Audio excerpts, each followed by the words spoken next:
Quando o narcisista envelhece, ele não perde o narcisismo, ele aprimora. Seja o narcisista homem ou mulher, o jogo deixa de ser barulhento e passa a ser silencioso, frio e muito mais perigoso. Não há gritos, não há confrontos, só culpa, controle disfarçado de cuidado e uma sensação estranha de que você está sempre em dívida. A grande mentira é acreditar que a idade traz maturidade emocional. Na prática, o narcisismo ganha experiência para manipular sem deixar marcas visíveis. E quanto mais frágil esse narcisista parece, mais poder ele costuma exercer. Se você já se sentiu preso, confuso ou culpado sem saber o motivo, fique até o final. O que você vai enxergar aqui muda tudo. Jogo 1. A vitimização silenciosa. Quando o narcisista entra na terceira idade, a vitimização deixa de ser barulhenta e vira um sussurro constante. Ele não precisa acusar ninguém diretamente para mover emoções ao redor. Um olhar cansado, um suspiro longo demais, uma pausa estratégica já dizem tudo.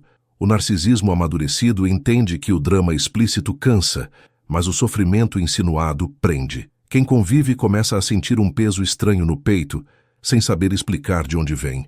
É o jogo da fragilidade encenada, repetido dia após dia. Nada parece agressivo, mas tudo é invasivo, e é assim que o controle se instala sem resistência. Nesse estágio, o narcisista se apresenta como alguém injustiçado pela vida, pelo tempo ou pelas pessoas.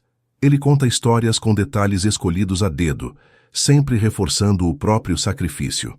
O passado vira um inventário de dores que só ele carregou.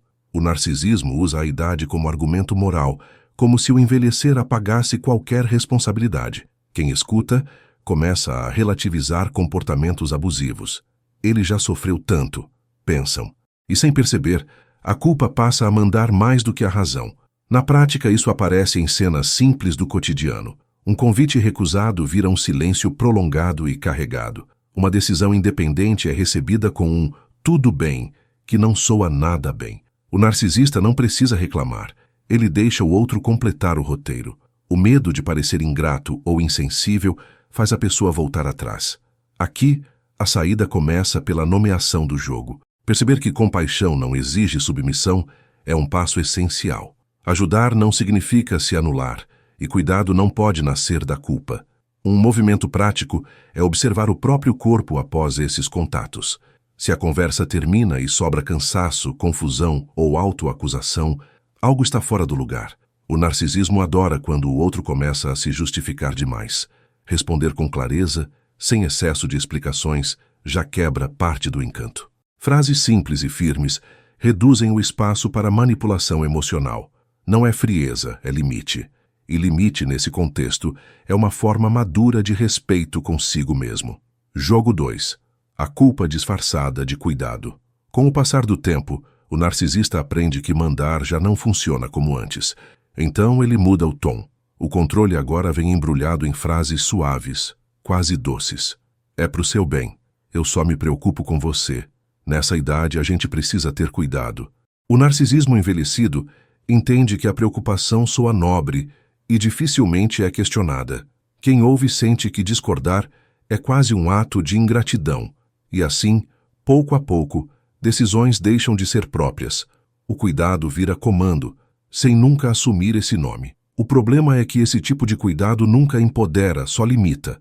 O narcisista começa a opinar sobre escolhas simples, como horários, amizades, viagens ou até roupas. Tudo vem acompanhado de uma justificativa aparentemente sensata. Ele não proíbe, ele aconselha. O narcisismo atua como um tutor invisível da vida alheia. Quando a pessoa percebe, já está pedindo permissão para coisas que antes fazia com naturalidade. A autonomia vai sendo trocada por aprovação, e isso acontece sem uma única discussão aberta. No dia a dia, esse jogo aparece quando a pessoa muda planos para evitar preocupação alheia. Cancela compromissos, adia sonhos, recalcula passos. O narcisista observa em silêncio e registra cada concessão como vitória. Um exemplo prático de saída é devolver a responsabilidade emocional. Quando ouvir um "fico preocupado", responder algo como "eu entendo, mas essa decisão é minha", muda o eixo do jogo. Não há ataque, não há confronto, só posicionamento. O narcisismo se alimenta da confusão, não da clareza. É importante lembrar que cuidado saudável amplia possibilidades, não as reduz. Quando alguém realmente se importa, apoia escolhas conscientes, mesmo que sejam diferentes das suas. O narcisista é ao contrário, usa o cuidado como coleira invisível. Um bom exercício é se perguntar: isso me protege ou me encolhe? Se a resposta for a segunda opção, o sinal está claro. Cuidar de si, nesse contexto, é reaprender a confiar no próprio julgamento. E isso incomoda profundamente qualquer estrutura baseada no controle. Jogo 3. A dependência emocional estratégica. Na terceira idade, o narcisista descobre que não precisa mais dominar pela força. Ele passa a dominar pela necessidade. Surge então a narrativa de que não consegue viver sem o outro. Confusão, esquecimento, fragilidade emocional entram em cena como peças bem encaixadas. O narcisismo usa a ideia de dependência como laço invisível. Não é um pedido direto de ajuda, é uma insinuação constante de incapacidade. Quem está perto começa a sentir que se afastar seria quase um crime moral. E assim, a liberdade vira ameaça. O narcisista se coloca como alguém perdido sem aquela presença específica. Não qualquer pessoa, mas você. Isso infla o ego dele e pesa sobre os ombros do outro. O narcisismo adora quando alguém acredita ser insubstituível. A armadilha está aí. A pessoa começa a abrir mão de escolhas para não causar sofrimento. Viagens são adiadas, mudanças são descartadas, planos pessoais ficam para depois. O medo de abandonar fala mais alto do que o desejo de viver. E o controle se mantém sem resistência. Na prática, esse jogo aparece em frases como "não sei o que seria de mim sem você" ou "só você me entende". Soa como afeto, mas funciona como algema emocional. Um caminho possível é devolver a autonomia de forma firme e humana. Algo como "eu me importo, mas você também precisa lidar com isso", reposiciona o vínculo. O narcisismo não lida bem com essa devolução de responsabilidade. Ele espera fusão, não parceria. E quando a fusão falha, o jogo começa a perder força. É essencial entender que vínculo saudável não exige sacrifício constante. Presença não significa prisão. Quando alguém depende emocionalmente de outro para existir, algo já está desalinhado. O narcisista tenta transformar empatia em obrigação. Reconhecer isso não é crueldade, é maturidade. Ajudar não pode custar a própria vida emocional. Quando a pessoa começa a se escolher sem culpa, o narcisismo entra em alerta. E é exatamente aí que o equilíbrio começa a ser restaurado. Jogo 4. O controle através da fragilidade. Com o avanço da idade, o narcisista aprende a usar o próprio corpo e as emoções como território de domínio. Doenças, dores, limitações reais ou exageradas passam a funcionar como escudo e alavanca ao mesmo tempo. O narcisismo não precisa inventar sintomas. Ele apenas os coloca no centro de tudo. Qualquer conversa termina girando em torno disso. Qualquer tentativa de limite vira insensibilidade. A fragilidade, que deveria gerar cuidado equilibrado, vira instrumento de coerção silenciosa. E quem está perto começa a pisar em ovos o tempo todo. Nesse jogo, o narcisista transforma a ajuda em dever absoluto. Não existe mais escolha, só obrigação moral. Se alguém diz "não posso hoje", a resposta não vem em forma de discussão, mas de decepção muda, um olhar caído, um silêncio pesado, uma frase curta e definitiva. O narcisismo sabe que o outro vai completar o resto com culpa. Aos poucos, a pessoa passa a se sentir responsável pela estabilidade emocional e física do narcisista, como se qualquer afastamento pudesse causar um desastre irreversível. E isso paralisa. No cotidiano, isso se revela quando a pessoa deixa de colocar limites básicos, aguenta conversas longas quando está exausta, muda a própria rotina para evitar crises, aceita invasões, porque não é hora de criar problema. Um movimento prático aqui é separar apoio de submissão. Ajudar quando é possível, mas não se abandonar. Dizer "hoje não consigo, mas amanhã falamos" já cria um contorno saudável. O narcisismo odeia contornos, porque eles quebram a sensação de posse. É fundamental entender que fragilidade não autoriza controle. Cuidado verdadeiro respeita o ritmo de quem ajuda também. Quando tudo vira urgência emocional, algo está sendo distorcido. O narcisista se apoia na ideia de que limites machucam, quando, na verdade, eles organizam. Quem aprende a cuidar sem se sacrificar, começa a sair do campo de domínio. E isso muda completamente a dinâmica, porque o narcisismo não sabe operar onde não existe culpa disponível. Se tudo isso que você está ouvindo faz sentido para você, presta atenção um instante. Eu organizei tudo isso em uma coleção completa, com materiais que ajudam você a entender o narcisismo com clareza, reconhecer os jogos mentais do narcisista e recuperar sua força emocional passo a passo, sem confusão. É um material digital. Você recebe direto no celular e no e-mail na hora, e pode acessar com calma no seu ritmo. Nada complicado. É exatamente para quem quer sair desse ciclo com mais firmeza e consciência. O acesso está no primeiro comentário fixado aqui embaixo. E se esse conteúdo está te ajudando, se inscreve no canal para continuar aprendendo e não passar por isso sozinho ou sozinha. Jogo 5. A manipulação financeira silenciosa. Na terceira idade, o narcisista descobre que o dinheiro fala mais baixo, mas controla mais fundo. Não é sobre grandes quantias ou riqueza evidente. É sobre a sensação de dívida permanente.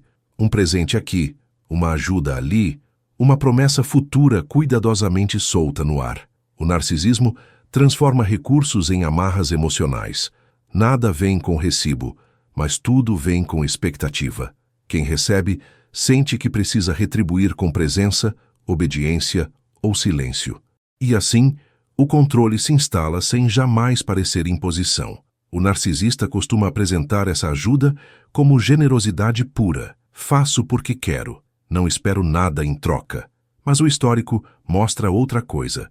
Quando surge uma discordância, o assunto financeiro reaparece como lembrança conveniente. O narcisismo não esquece favores, ele arquiva. Cada ajuda vira argumento implícito de autoridade moral. A pessoa começa a medir palavras, decisões e até limites com medo de parecer ingrata. O dinheiro deixa de ser apoio e vira instrumento de chantagem emocional. Na prática, isso aparece quando alguém se sente preso a permanecer por causa de benefícios materiais. Pode ser uma ajuda mensal, uma herança prometida ou até pequenas despesas pagas com frequência. Um passo importante é separar necessidade real de dependência construída. Sempre que possível, reduzir essa troca já enfraquece o jogo. Buscar autonomia financeira, mesmo que gradual, é um ato de libertação silenciosa. O narcisismo perde força quando o outro não depende para sobreviver ou decidir. É preciso lembrar que a ajuda saudável não cobra lealdade emocional. Quando o apoio vem acompanhado de medo, algo está errado. O narcisista usa o dinheiro como extensão do próprio ego. Questionar isso não é ingratidão, é lucidez. Uma boa prática é aceitar ajuda apenas com regras claras ou simplesmente recusar quando o custo emocional é alto demais. Liberdade não tem preço, e o narcisismo nunca sabe lidar com quem escolhe pagar esse valor. Jogo 6. A distorção da memória e da história. Na terceira idade, o narcisista percebe que o tempo virou aliado. Pouca gente questiona versões antigas, ainda mais quando vêm carregadas de emoção. O narcisismo passa então a editar o passado como quem reescreve um livro. Fatos desconfortáveis somem, erros graves viram mal-entendidos, e conflitos antigos ganham novos vilões, sempre externos, sempre convenientes. Quem escuta começa a ouvir a mesma história repetidas vezes, cada vez com um detalhe a mais que reforça a imagem de vítima ou herói. E aos poucos, a realidade vai ficando turva. Esse jogo é poderoso porque mexe com algo muito básico, a confiança na própria memória. O narcisista fala com tanta convicção que faz o outro duvidar do que viveu. Será que foi assim mesmo? Talvez eu esteja exagerando. O narcisismo se alimenta exatamente dessa dúvida. Quanto mais a pessoa questiona a própria percepção, mais espaço o outro ganha para definir o que é verdade. Não é um ataque direto, é um desgaste lento da segurança interna, e isso fragiliza qualquer tentativa de limite. No cotidiano, isso aparece quando histórias antigas são usadas para justificar comportamentos atuais. Um abuso vira jeito difícil, uma ausência vira fase complicada. Um exemplo prático é ancorar-se em registros próprios. conversas anotadas, lembranças conversadas com pessoas de confiança, até a própria sensação corporal diante de certos relatos. O corpo costuma lembrar antes da mente. Quando algo soa errado repetidamente, provavelmente está. O narcisismo odeia quando a pessoa confia mais em si do que na narrativa imposta.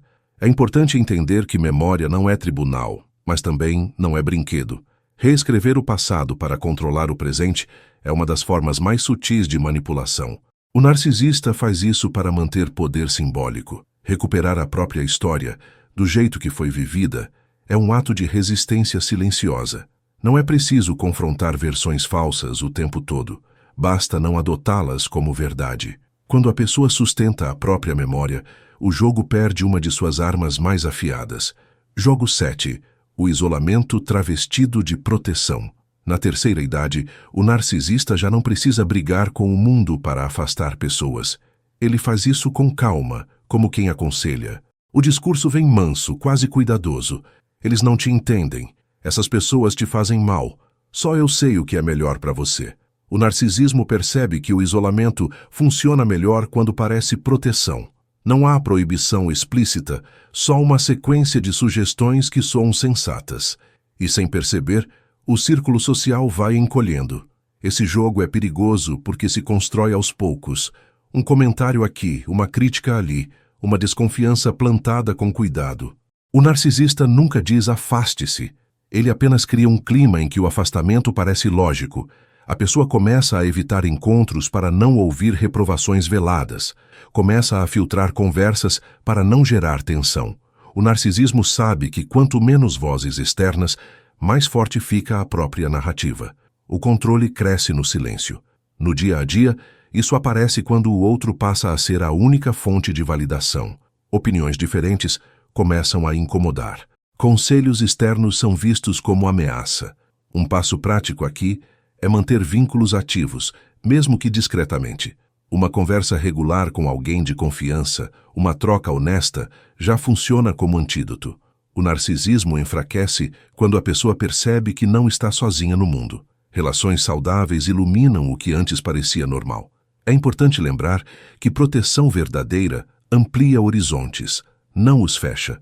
Quem te protege não te isola, te fortalece. O narcisista usa o afastamento para reduzir resistência emocional. Questionar esse movimento não é deslealdade, é autopreservação. Manter laços fora dessa dinâmica é uma forma silenciosa de recuperar poder. Quando o outro percebe que não é o centro do universo emocional, o jogo começa a ruir. E isso muda tudo. Jogo 8. A punição emocional silenciosa. Quando todas as estratégias anteriores falham, o narcisista não explode. Ele desaparece emocionalmente. O silêncio vira mensagem. A frieza vira castigo. O narcisismo na terceira idade aprende que a ausência dói mais do que o confronto. Não há gritos, não há discussões, não há explicações.